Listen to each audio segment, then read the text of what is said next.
గ్రంథము 9వ అధ్యాయము. అపోస్తుల కార్యముల గ్రంథము 9వ అధ్యాయము. 10వ అధ్యాయంలో మనం కొర్నేలు గురించి 3 వారాలు కంటిన్యూగా ధ్యానం చేశాం. ఈరోజు 9వ అధ్యాయంలో మనము అపోస్తుడైన పౌలు 8వ అధ్యాయంలో ఎలాగున్నాడో 9వ అధ్యాయంలో కూడా ఆయన ఎలా ఉన్నాడో మనం చూస్తాం. 8వ అధ్యాయంలో 3వ వచనంలో చూడండి. సౌలైతే ఇంటింట చొచ్చి పురుషులను స్త్రీలను ఈడ్చుకొని పోయి చెరసాలలో వేయించి సంఘమును పాడు చేస్తున్నాడంట. ఎవరు? పౌలు, అపోస్తుడైన పౌలు. ఆయన సౌలుగా ఉన్నప్పుడు స్టెఫెను మరణానికి కూడా సమ్మతించినవాడు ఆయన. స్టెఫెను చనిపోయినప్పుడు ఆయన చావుకు సమ్మతించినవాడు. ఎక్కడ ఉంది? 7:60 అతడు మోకాళ్ళుని ప్రభువా వారి మీద ఈ పాపం మోపకుమని గొప్ప శబ్దంతో పలికెను. ఈ మాట పలికి నిద్రించెను. సౌలు అతని చావునకు సమ్మతించెను. అంటే యేసుక్రీస్తును ప్రకటించిన, యేసు ప్రభు నమ్ముకున్న సౌలుకు చాలా కోపం. తిరిగి ఆయన ఏం చేసినంటే పెద్దలతో పత్రికలో మరి పర్మిషన్ తీసుకొని క్రైస్తవులను చంపడానికి అధికార పత్రాన్ని తీసుకొని దమస్కుకు క్రైస్తవులను హింసించడానికి వెళుతూ ఉండగా మరి 9వ అధ్యాయంలో మరి దేవుని దర్శనము వలన అతడు రక్షణ పొందాడు. ఎక్కడ మాటలు ఉన్నాయంటే 9వ అధ్యాయంలో 2 వచనాలు ఆయన పత్రికలు తీసుకొని, అంటే అధికారం తీసుకొని వెళుతూ ఉన్నాడు. 3వ వచనంలో అతడు ప్రయాణం చేయొచ్చు దమస్కు దగ్గరికి వచ్చినప్పుడు అకస్మాత్తుగా ఆకాశము నుండి ఒక వెలుగు అతని చుట్టూ ప్రకాశించిన. అతడు నేల మీద పడి సౌలా సౌలా నీవేళ నన్ను హింసించుచున్నావని తనతో ఒక స్వరం చెప్పటం వినగా. ఇక్కడ ఈ భాగంలో నేను చెప్పదలిచినది ఏంటిదంటే అతడు మార్పు పొందినాడు. ఎప్పుడైతే నీవు హింసించుచున్న ప్రభువును అని చెప్పాడో, నీవెవడవని అడగగా నీవు హింసించుచున్న యేసును అని చెప్పినప్పుడు అతనిలో మార్పు జరిగినట్లుగా మనం చూస్తాం. అక్కడ లేకపోతే సౌలు పౌలుగా మార్చబడినాడు. అంటే ఆ సందర్భంలో కాదు, కానీ అక్కడ ఆయన యేసుక్రీస్తుని చూడడం ద్వారా, వెలుగు చూడడం ద్వారా అతనిలో మార్పు వచ్చినట్లుగా రాయబడింది, మార్పు పొందినట్లుగా రాయబడింది. ఈ సందర్భం మీరు గుర్తుపెట్టాలి.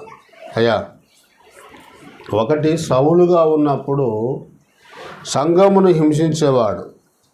ఇంకా మీరు బాగా చదివితే గలతీ పత్రిక 1:12 చదువుతారు ఎవరైనా. అతని పూర్వస్థితి గురించి ఒక మాట. గలతీలకు రాసిన పత్రిక 1:13 పూర్వమందు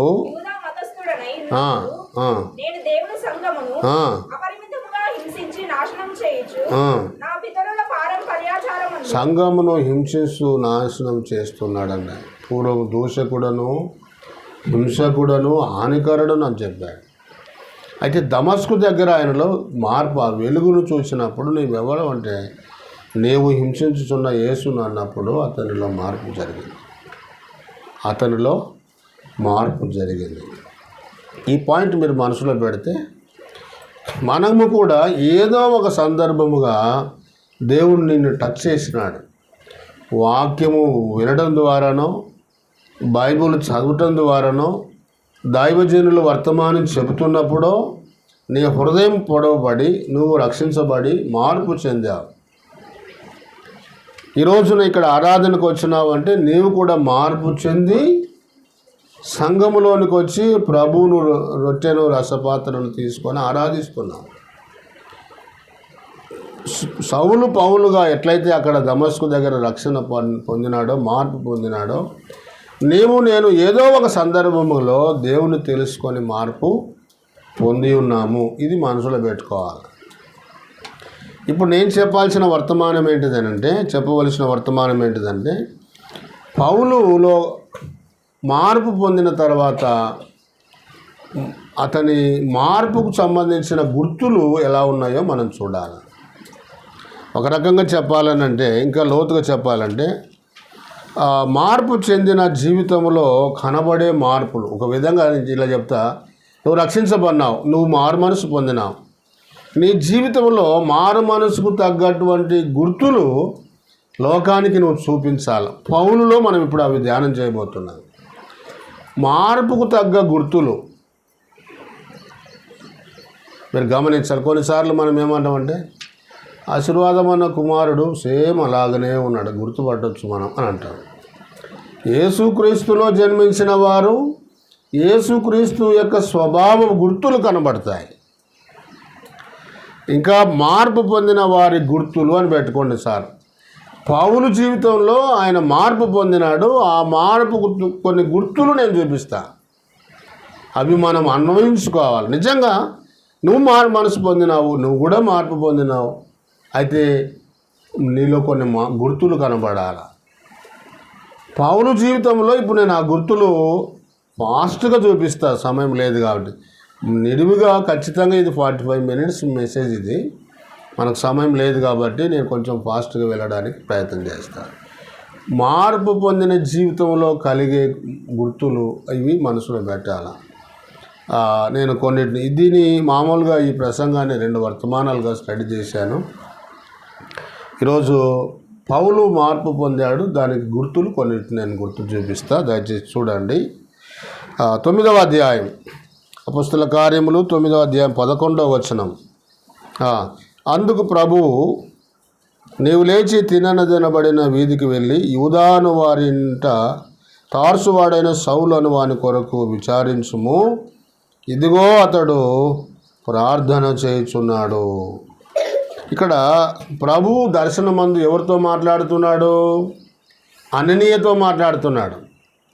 అననీయ, ఒక వ్యక్తిని గురించి నువ్వు విచారించుము, అతడు పలాని ఇంట తార్సువాడైన యూదాను వాని ఇంట తార్సువాడైన సౌలు వాని కొరకు విచారించుము, ఇదిగో అతడు ప్రార్థన చేయుచున్నాడు అన్నాడు.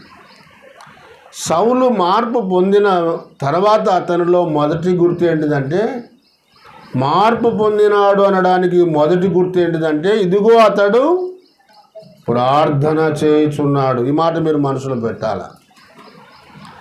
అయ్యా, ఇందులో నేను ఒక 3 పాయింట్లు లేక 4 వరుసగా చెప్తా, మీరు రాసుకోండి, తర్వాత ధ్యానం చేయండి. ఒక వ్యక్తి మార్పు పొందినాడని అనడానికి రుజువు గుర్తు ఏంటిదంటే, అతడు ప్రార్థన చేస్తాడు, ప్రార్థన చేయుచున్నాడు అని రాయబడింది. వాస్తవంగా మనం రక్షించబడడానికి మూలం ఏంటిదంటే ప్రార్థననే. రోమాపత్రిక 10:13 చదువుతారు ఎవరైనా? ఫాస్ట్గా చదవాలి. ప్రభువు నామమును బట్టి ప్రార్థన చేయవాడెవడో అదనమాట. రక్షణకు మూలం ఏంటిది? ప్రార్థన. రక్షణకు మూలము ప్రార్థన. రక్షణ పొందినామనడానికి గుర్తు, రుజువు ప్రార్థన జీవితమే. రక్షణకు మూలము ప్రార్థన, రక్షణ పొందినామనడానికి గుర్తు కూడా ప్రార్థననే. 3వది లూకాసు వార్త 11వ అధ్యాయం. శిష్యులు యేసుప్రభు దగ్గరికి వచ్చి, అయ్యా, యోహాను తన శిష్యులకు ప్రార్థన నేర్పినట్టుగా మాకు కూడా ప్రార్థన నేర్పము అన్నాడు. అంటే ఇది ఏంటిదంటే, ఆత్మీయ జీవితంలో ఎదగడానికి కూడా ప్రార్థన జీవితము అవసరం. ఇది మనం గమనించాలి. మన ఆత్మీయంగా జన్మించటానికి ప్రార్థన మూలము. మనం తిరిగి అంటే మార్పు పొందినామనడానికి రుజువు ప్రార్థన మూలము. అలాగే మనం ఆత్మలో ఎదగడానికి ప్రార్థన మూలము. తర్వాత లూకాసు వార్త 21:34లో ప్రభు అయిన యేసుక్రీస్తు రాకడలో ఎత్తబడడానికి కూడా ప్రార్థనే మూలం. చూడండి, లూకాసు వార్త 21:34. ఒకవేళ తిండి వలనను మత్తు వలనను ఐహిక విచారముల ఆ దినము అకస్మాత్తుగా మీ మీదకి ఉరి వచ్చినట్టు రాకుండా మీ విషయమై మీరు జాగ్రత్తగా ఉండు. ఆ దినము భూమి అంతటా నివసించు వారందరి మీదకి అకస్మాత్తుగా వచ్చును. కాబట్టి మీరు జరగబో వీటన్నిటిని తప్పించుకొని మనుష్య కుమారుని ఎదుట నిలవబడుటకు శక్తి గలవారగునట్లు ఎల్లప్పుడూ ప్రార్థన. యేసు ప్రభు మనుష్య కుమారుడు వస్తాడు. ఆయన ఎదుట నిలబడాలంటే మనకున్న అర్హత ఏంటిది? ప్రార్థనా జీవితము. అవును, ప్రభు అయిన యేసుక్రీస్తు రాకడలో మనం సిద్ధపడి ఎత్తబడాలంటే మనం ఫిట్గా ఉండాలి. ఒక వ్యక్తి పోలీసు వాళ్ళు సెలెక్ట్ చేసుకోవాలనుకున్నప్పుడు అతడు ఫిట్గా ఉండాలి. ప్రభు రాకడలో మనం ఎత్తబడాలంటే కూడా ఆధ్యాత్మికంగా ప్రార్థనా శక్తి కలిగి ఉండాలి. ఒక వ్యక్తి మార్పు పొందినాడు అనడానికి మరి గుర్తు ఏంటిదంటే అతడు ప్రార్థన చేస్తున్నాడు. అంతకుముందు ప్రార్థన ద్వారానే అతడు రక్షించబడినాడు. తిరిగి రక్షించబడినాడు అనడానికి గుర్తు ఏంటిదంటే ప్రార్థన చేస్తున్నాడు. అతని ఎదుగుదలలో కూడా అతడు ప్రార్థన చేస్తున్నాడు. ప్రభు రాకడలో ఎత్తబడడానికి కూడా అతడు ప్రార్థన చేస్తున్నాడు. మీరు గమనించాల. ఇంకా 22వ కీర్తనలో లాస్ట్ వచనంలో ఏముందంటే ప్రభు అయిన యేసు రమ్ము అనే మాట ఉంది. అక్కడ మరి ఆత్మయు పెళ్లి కుమార్తెయు రమ్ము అని అంటే అక్కడ ఆత్మ, పరిశుద్ధ ఆత్మ, పెళ్లి కుమార్తె, సంఘము రాకడను ఆహ్వానిస్తున్నట్టుగా ఆశ ఉన్నట్టుగా రాయబడింది. ఎవరైతే మార్పు పొందుతారో ఆయన రాకడను ఆశిస్తున్నట్టుగా కూడా కనబడతారు. ఇది మీరు గమనించాలి. ఇప్పుడు మొట్టమొదటిది ఏం చెప్పుకున్నామంటే ఒక వ్యక్తి మార్పు పొందినాడడానికి మొదటి గుర్తు ఏంటిదంటే ఇదిగో అతడు ప్రార్థన చేయుచున్నాడు. ఇప్పుడు నీకు క్వశ్చన్ వేస్తా. మీరు రక్షణ పొందినారు, మార్పు పొందినారు, మరి ప్రార్థన చేస్తున్నారా? ఇది పాయింట్. ఒకవేళ ప్రార్థన లేదనుకోండి, మన రక్షణ, మనం మార్పు పొందినామనడానికి కొంచెం అనుమానం ఏర్పడుతుంది. మనం బ్రతికున్నామనడానికి శ్వాస మీద ఆధారపడి ఉంటుంది.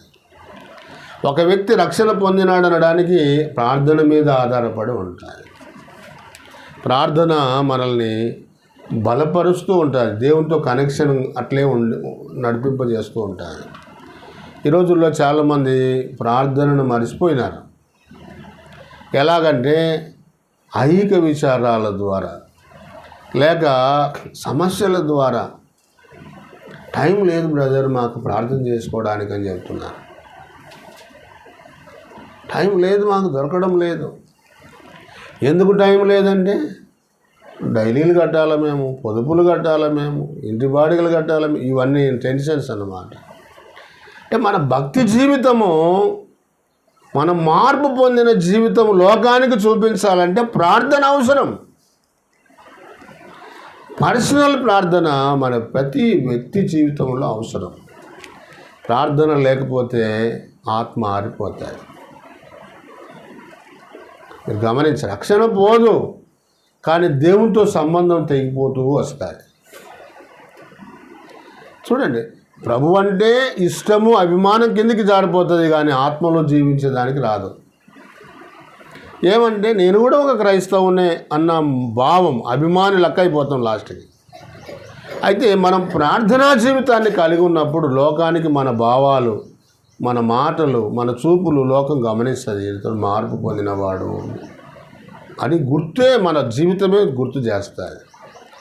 మనం ప్రార్థన చేయకపోతే మన జీవితం లోక సంబంధంగా కనబడతాయి. ఇది మొట్టమొదటిది.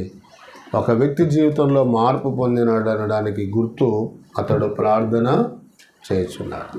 రెండవది గమనించండి, 9వ అధ్యాయం. మీరు మనసులో పెట్టాలా. నేను ఎందుకు చెప్తున్నా అంటే ఒకవేళ ప్రార్థనా జీవితం లేకపోతే లోకానికి నువ్వు మార్పు పొందినావు అనడానికి చూపించలేవు. అది మనం గమనించాలి.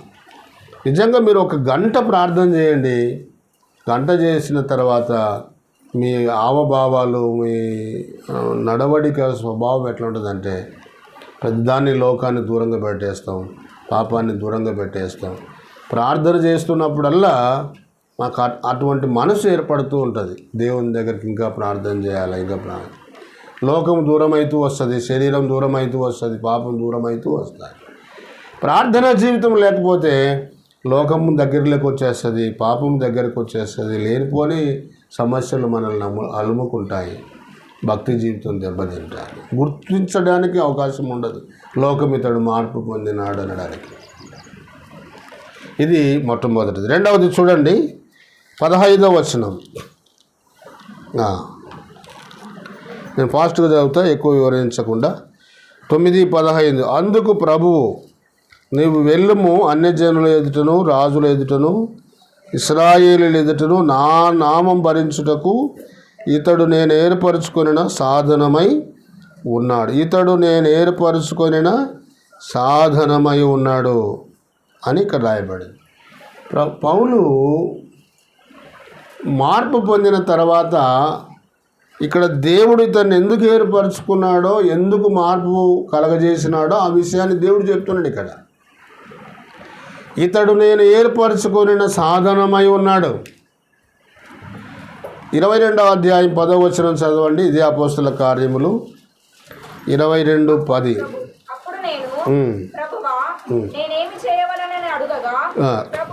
ఇక్కడ సౌలు ఏమంటాడంటే, ప్రభువా నేనేమి చేయవలెను. అతడు మార్పు పొందిన తర్వాత అంటున్న మాట ఇది. అది కూడా ఇదే 19వ అధ్యాయం 9వ అధ్యాయంలో దమస్కు దగ్గర జరిగిన సంభవమే 9వ అధ్యాయంలో రాసినాడు లూకా గారు, 22వ అధ్యాయంలో రాసినాడు లూకా గారు, 26వ అధ్యాయంలో కూడా ఇవే విషయాలు రాసినాడు. పౌలు ఆయా సందర్భాల్లో నిలబడినప్పుడు ఆయన సాక్ష్యం చెప్తూ ఈ 3 సందర్భాల్లో రాసినాడు. అక్కడ 22:10 ఏమనంటే, ప్రభువా నేనేమి చేయవలను అన్నాడు. 9వ అధ్యాయంలో ఇక్కడేమన్నాడంటే, నేను ఇతనిని ఏర్పరచుకున్న సాధనం.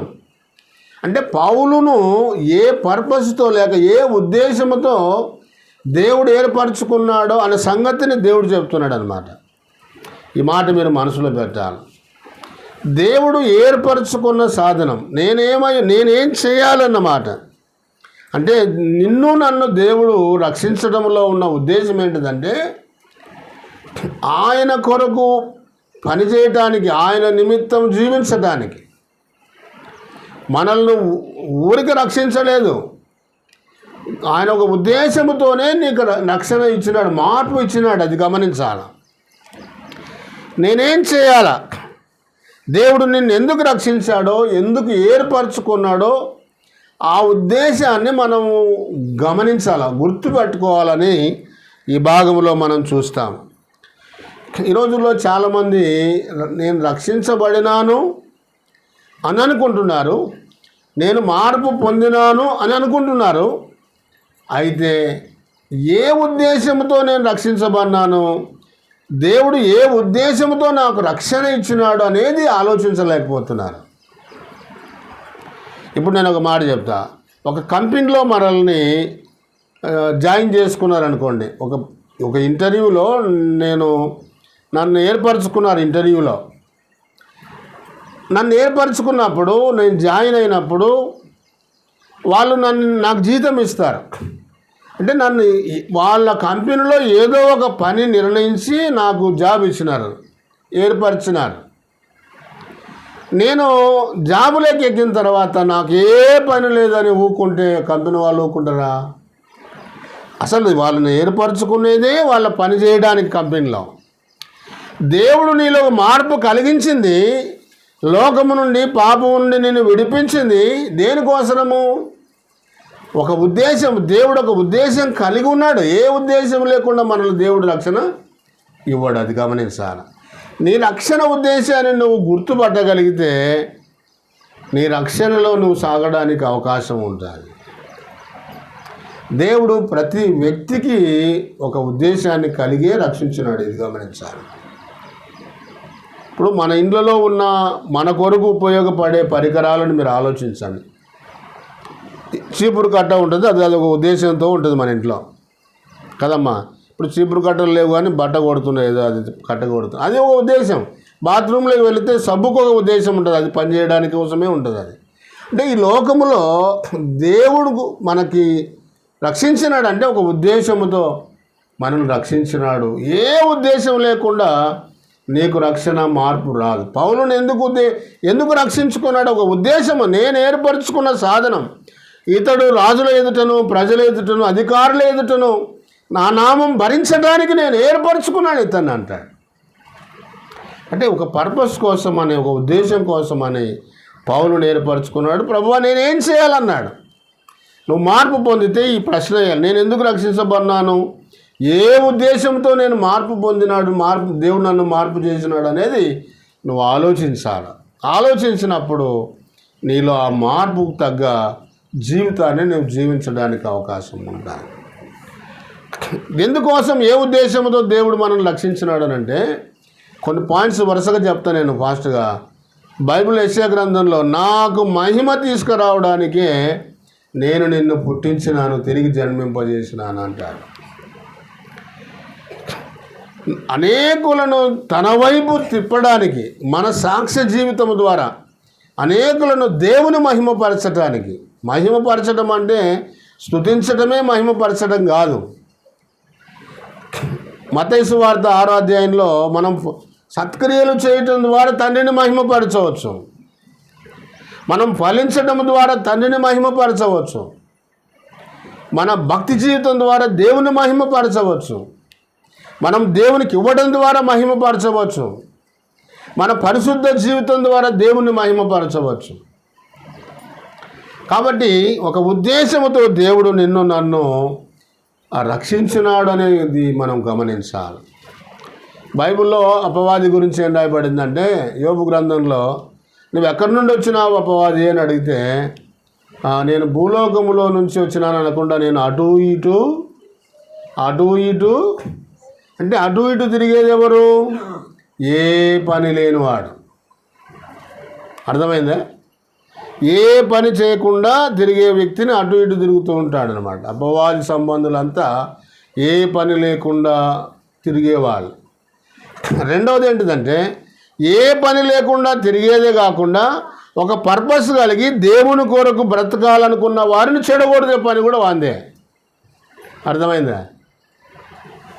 చాలామంది నేను ఎందుకు మార్పు పొందినాను, ఎందుకు రక్షించబడినాను అనేది మర్చిపోతే మనము సాతాను చేత అటు ఇటు తిరుగుతూ దేవుని నమ్ముకున్న వాళ్ళని కూడా సాతాను చెడగొట్టినట్టుగా మనం వాళ్ళలో కలిసిపోతాం.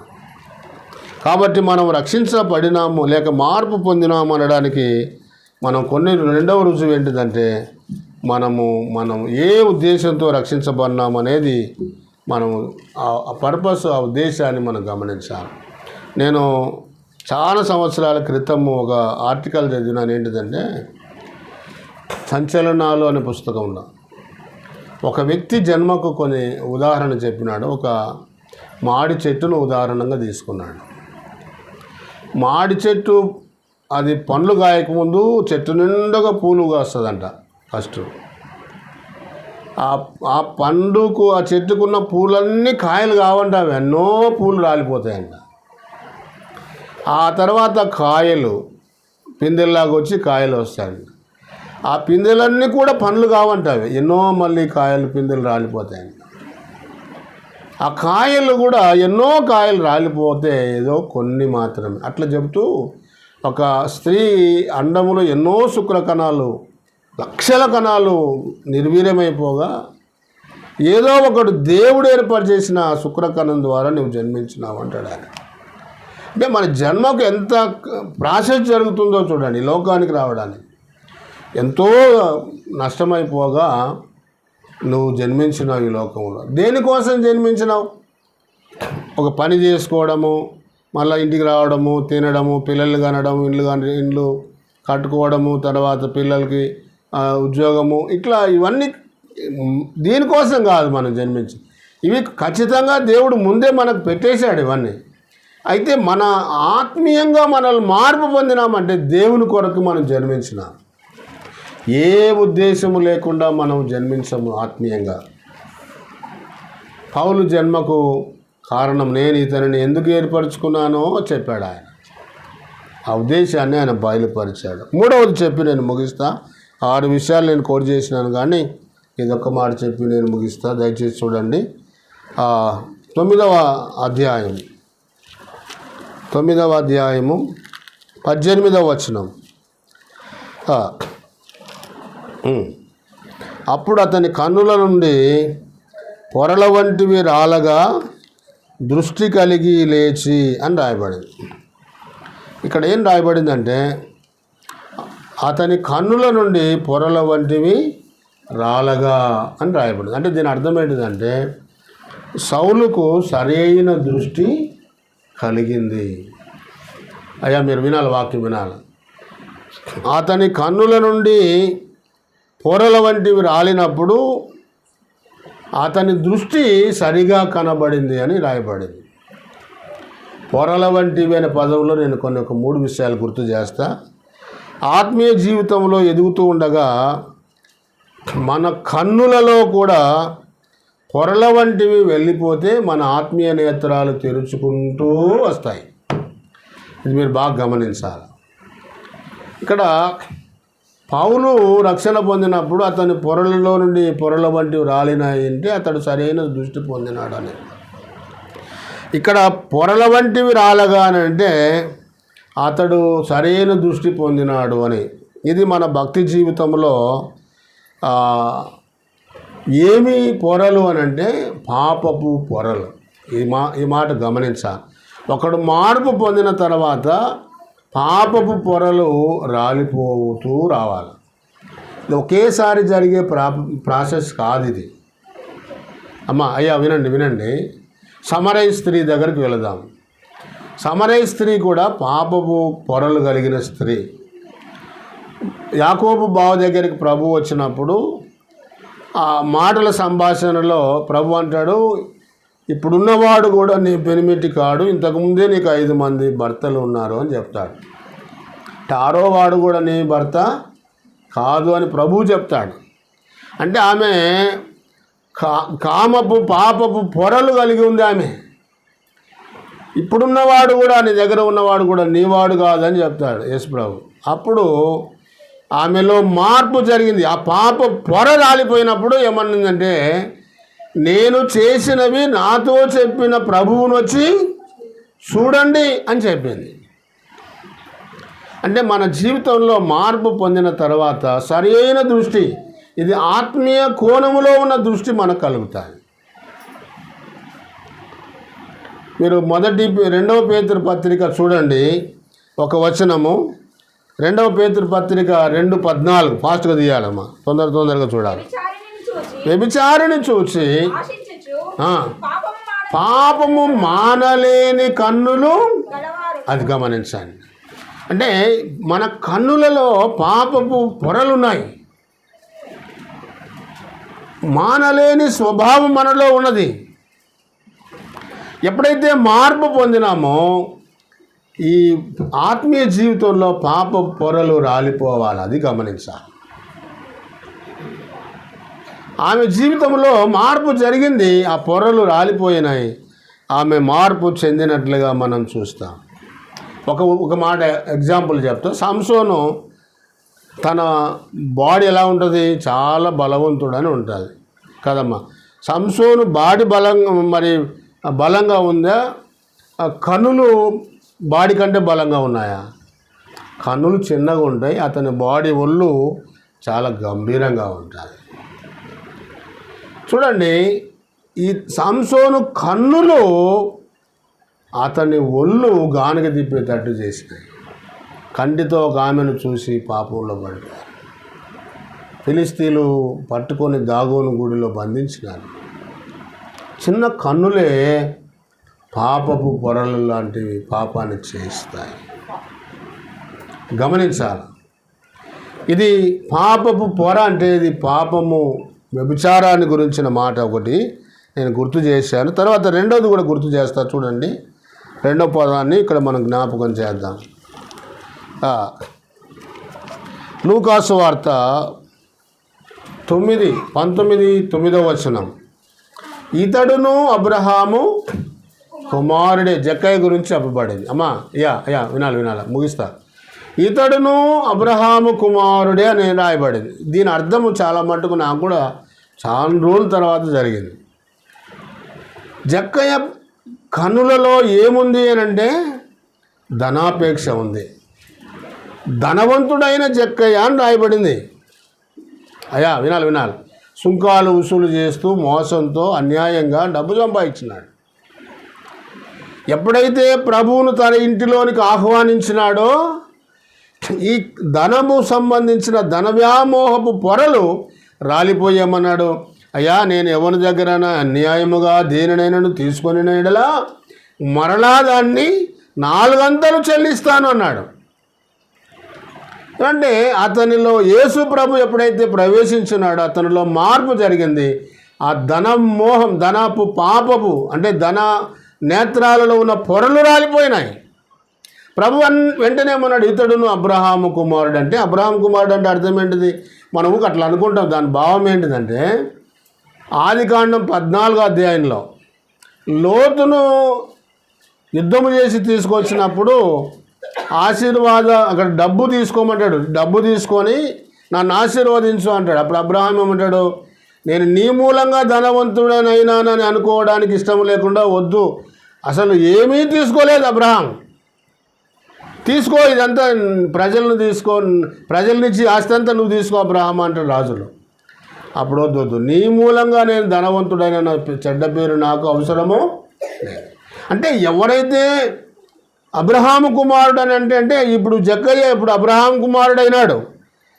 అంటే అబ్రహాం ఎలాగైతే దేన్ని ఆశించలేదో, ఈవెన్ సమాధుల తోట కొన్నప్పుడు కూడా ఉచితంగా వద్దన్నాడు. ఆయన డబ్బు ఇచ్చే పొలాన్ని కొన్నాడు. అంటే అబ్రహాము కుమారులు ఎవరైనా కూడా దేన్ని పడితే దాని ధనాన్ని ఆశించేవాడు కాదు, అన్యాయపు ధనాన్ని ఆశించేవాడు కాదని దాని భావం. ఇక్కడ జక్కయ్యలో మార్పు కలిగినప్పుడు ఆ ధన అనే వ్యామోహ పొరలు రాలిపోయినాయి. ఇది గమనించాలి. మూడోది ఏంటిదంటే తప్పిపోయిన కుమారుడు గర్వం. తండ్రి దగ్గరకు వచ్చి, అయ్యా నాకు వచ్చే ధనము ఆస్తి నాకు పంచిపెట్టు అని గర్వంగా పంచించుకున్నాడు. ఆ గర్వంగా డబ్బునంతా అయిపోగొట్టుకున్నాడు. ఇష్టానుసారంగా దుర్వ్యాపారం చేసి లాస్ట్కి ఎక్కడికి వచ్చినాడు? పందులు తినే పొట్టు, మరి పందులు కాసే దానికి వచ్చినాడు ఆయన. అతనికి బుద్ధి వచ్చినప్పుడు, మార్పు చెందినప్పుడు తండ్రి దగ్గరికి వచ్చినాడని రాయబడింది. తండ్రి దగ్గరికి వచ్చినప్పుడు గర్వంతో వచ్చినాడా? మార్పు పొంది వచ్చినాడా? మార్పు పొంది వచ్చినాడు. పందులతో పోయినాడా? ఒక్కడే పోయినాడా? ఒక్కడే పోయినాడు. అహము అనే పొరలు రాలిపోయినాయి అతనికి. అంతకుముందు గర్వం ఉండేది, నాస్తి పంచు అని. కాబట్టి ఇక్కడ పౌలులో పొరల వంటివి రాలినప్పుడు సరైన దృష్టి అంటే సరైన ఆత్మీయ జీవితము మనం ఎదుగుతూ ఉండగా మనలో ఈ పొరలన్నీ రాలిపోతూ ఉంటాయి. ఈ బైబిల్లో సొలొమోను మన కనుదృష్టి గురించి చాలా చెప్పాడు. దావీదు కూడా రాశాడు, మోసే రాశాడు. మన కనుదృష్టి సరిగా సూటిగా ఉండాలని, పాపపు పొరలు మనవి రాలిపోవాలా భక్తి జీవితంలో అనేది మనం గమనించాలి. ఇది 3వ సంగతి ప్రియులారా. తర్వాత అక్కడ చూడండి, వివరణ లేకుండా కోట్ చేస్తే మీరు చదవండి. అదే 18వ వచనం. అప్పుడు అతని కన్నుల నుండి పాప పొరలు రాలగా దృష్టి కలిగి లేచి బాప్తీసం పొంది తర్వాత ఆహారం పుచ్చుకొని బలపడెను అని రాయబడింది. ఇక్కడ మీరు గమనించాల్సింది ఏంటిదంటే పౌలు మార్పు చెందినప్పుడు పాప పొరలు రాలిపోయినాయి. మనం రక్షించబడిన తర్వాత, మనము మార్పు పొందిన తర్వాత మనలో పాపపు పొరలు రాలిపోవాలి. మన పాపపు జీవితము మారిపోవాలి. దినదినము మనము దైవికంగా మన స్వభావం కన్నులు మార్పు చెందాలి. అది నీ ఆశ్చర్యకరమైన సంగతులు చూసినట్లు నా కన్నులు తెరువుము అంటాడు. దేవుడే మన మనోనేత్రాలు తెరుస్తాడు. కన్నులు తెరిచినప్పుడే యేసు ప్రభువుని గుర్తుపట్టినాడు ఎమ్మాయి మార్గం దగ్గర పోయిన వ్యక్తి. కాబట్టి కన్నులతో నేను నిబంధన చేసుకుంటేనే అంటాడు యోబు. వ్యర్థమైన వాటిని చూడకుండా నా కన్నులు త్రిపివేయము అంటాడు. మన కన్ను దృష్టి సరిగా లేకుండా నేను కూడా రక్షణ పొందినానంటే లోకము నిన్ను గుర్తించాలి. ఈ సత్యాన్ని ఆ మార్పు మనం గుర్తుపెట్టుకోవాలి. తర్వాత ఇక్కడ ఏమంటే తర్వాత అతడు ఆహారము పుచ్చుకొని బలపడెను అంటాడు. ఒక వ్యక్తి బలపడడానికి రెండు కారణాలు, రెండు రుజువులు ఉన్నాయి. ఒకటి, అబ్రహాము విశ్వాసమందు బలపడెను అని ఉంటుంది. రోమాపత్రిక 4:21 ఉంటుంది. అబ్రహాము దేని చేత బలపడినాడంట? విశ్వాసము వలన బలము పొందెను అని రాయబడింది. తర్వాత తిమోతి పత్రిక 2వ తిమోతి 1వ వచనంలో, తిమోతి క్రీస్తు యేసునందున్న కృపచేత బలవంతుడము కమ్ము అన్నాడు.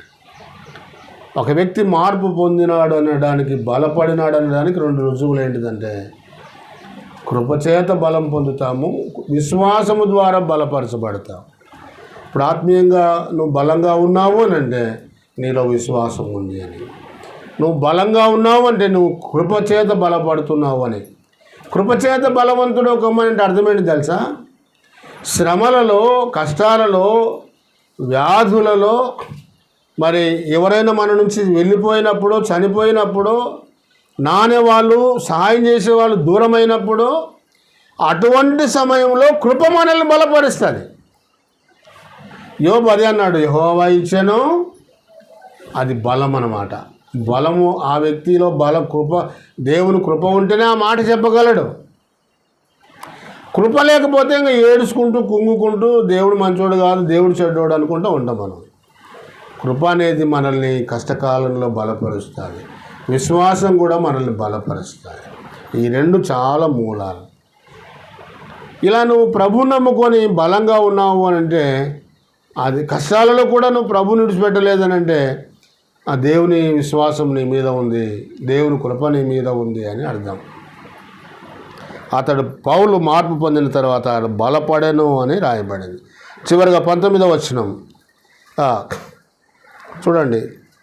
పిమ్మట అతడు దమస్కులో ఉన్న శిష్యులతో కూడా కొన్ని దినములు ఉండెను అంటాడు. అంటే అతడు మార్పు చెందిన తర్వాత ఎక్కడ ఉన్నాడంట? శిష్యులతో ఉన్నాడు అన్నది. శిష్యులు అంటే ఎవరు? శిష్యులు అంటే సహవాసం. అతడు మార్పు చెందిన తర్వాత శిష్యులు అనే వారితో సహవాసంలో ఉన్నాడు. అంటే మీరు గమనించండి, మనం మార్పు పొందినామంటే దేవుని పిల్లలతో సహవాసం, దైవజనులతో సహవాసం, సంఘముతో సహవాసం, రొట్టె విరిచే సహవాసం. ఇది మన గుర్తుకు, మన మార్పు పొందినామనడానికి గుర్తు ఇదొకటి. వారాలు చర్చికి రాకుండా ప్రభు బల్ల విరచకుండా ఉన్నట్లయితే మనం మార్పు పొందినామనడానికి సరైన గుర్తు కాదు అది. కాబట్టి సహవాసం అనేది చాలా ప్రాముఖ్యమైనది. ఇక్కడ శిష్యులతో మరి కలిసి ఉండేను అని, కొన్ని దినములు ఉండేను అని రాయబడింది. ఆ శిష్యులు పెద్ద చదువుకున్న వాళ్ళు కాదు, కానీ పౌలు విద్వాంసుడు, ఆయన నేర్చుకున్నవాడు. గమనీయుల పాదాల దగ్గర చిన్నవారైనా పెద్దవారైనా రక్షణ పొందిన వారితో సహవాసం చేయటం అనేది చాలా ప్రాముఖ్యమైన అంశం.